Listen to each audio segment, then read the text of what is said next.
Brought to you by Penguin.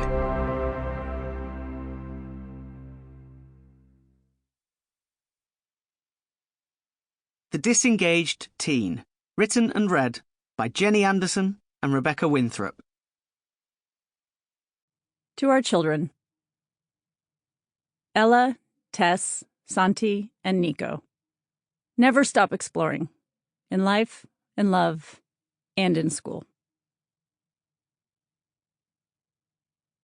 Author's note.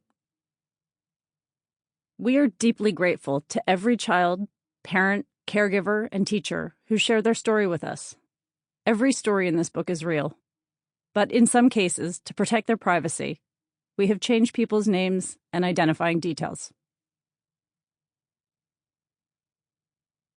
Introduction.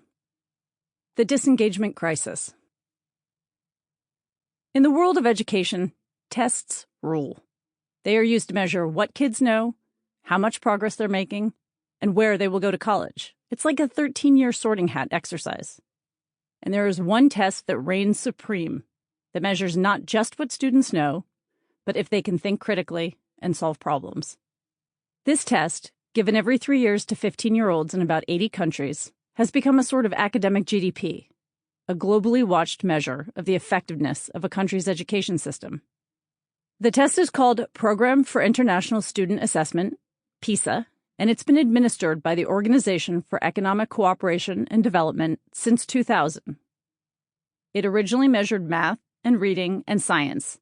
Later tests added new skills such as creative thinking and global competence. The data reveal how well a country's students are developing the assessed knowledge, attitudes, and skills, and in a competitive twist, how those results compare to other countries. For about a decade and a half after the first results were published, PISA scores generally held steady. The knowledge economy needed knowledgeable graduates, and countries spent billions on school systems. But about 10 years ago, something odd happened. In many countries, scores in reading and science started to fall. In 2018, math went off a cliff too. By 2022, the headline for the latest PISA test was resounding. The academic performance of 15-year-olds was in freefall. This drop in scores is not just puzzling, it's alarming.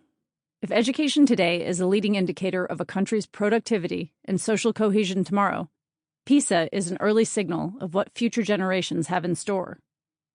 Well-educated citizens are employable and productive.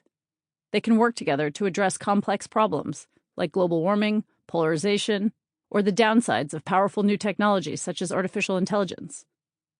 Well-educated scientists cure diseases and ease discomfort. Knowledgeable entrepreneurs drive innovation. Well-trained engineers create beautiful bridges and make sure they don't fall down.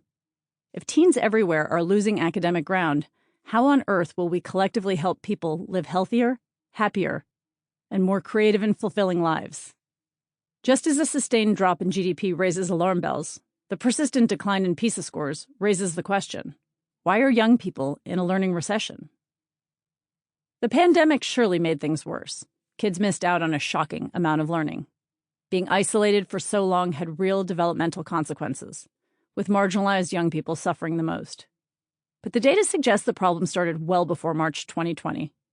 Many blame technology, pointing to the epic distraction of smartphones for hijacking our kids' attention away from sleep, friendships, and learning. But there's a deeper reason, rarely acknowledged and pernicious. A shocking number of young people don't see the point of school anymore. As a result, they lose motivation and check out. According to the U.S. Census, only 1 in 3 students is highly engaged in school. Technology exacerbates this problem, but is not the source of it.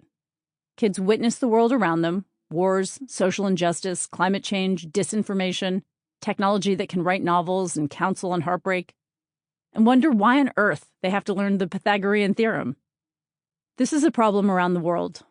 In the United States, 30% of students between 3rd and 12th grade say that what they learn in school feels connected to their life outside the classroom.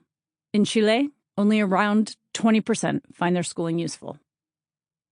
It's not breaking news that most young people don't love what they do in school. The genre of the disaffected tween and teen is a deep and storied one. But the distance between school and life... Sample complete. Ready to continue?